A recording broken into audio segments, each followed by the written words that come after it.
أعوذ بالله من الشيطان الرجيم. بسم الله الرحمن الرحيم.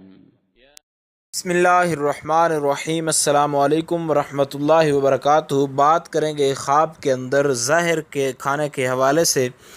کہ اگر کوئی خواب کے اندر زہر کھا لیتا ہے یا وہ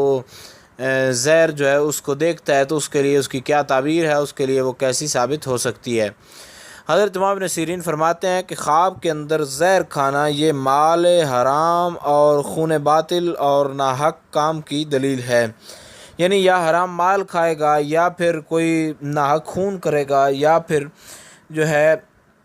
کوئی ناحق کام جو ہے وہ کرے گا یا مال حرام جو ہے وہ کھائے گا۔ اور اگر دیکھے کہ زہر کھانے سے اس کا جسم جو ہے وہ سوج گیا ہے اور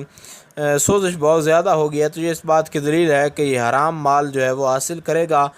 اور حرام مال جو ہے اہل و عیال کو بھی کھلائے گا۔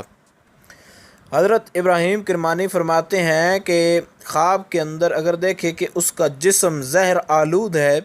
تو دلیل ہے اس بات کی کہ جس کام میں ہوگا سخت حریص ہوگا، یعنی لالچی انسان ہوگا اور اپنے کاموں کے اندر بخل ظاہر کرے گا۔ اور بعض اہل تعبیر فرماتے ہیں کہ خواب کے اندر اگر باتیں بھی کر رہا اور باتوں میں زہر جو ہے وہ نگل جائے تو یہ اس بات کی دلیل ہے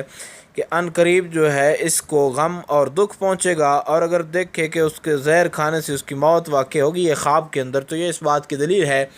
کہ اہل و عیال میں سے عن قریب کوئی مرنے والا ہے وہ فوت ہو جائے گا۔ تو امید کی جا سکتی ہے کہ خواب کے اندر زہر دیکھنے کے حوالے سے جو بات تھی کہ اگر کوئی خواب کے اندر زہر وغیرہ کھائے یا دیکھے تو اس کی کیا تعبیر ہے، اس کی آپ کو امید ہے کہ مکمل طور پر سمجھ آ گئی ہوگی۔ پھر بھی اگر آپ کو تعبیر کے حوالے سے کوئی خواب کے اندر زہر کھانے کے حوالے سے کوئی قسم کا ڈاؤٹ یا کوئی مسئلہ ہو تو آپ نیچے کمنٹ میں پوچھ سکتے ہیں، انشاءاللہ تعالی آپ کو آگاہ کر دیا جائے گا۔ السلام علیکم ورحمۃ اللہ وبرکاتہ۔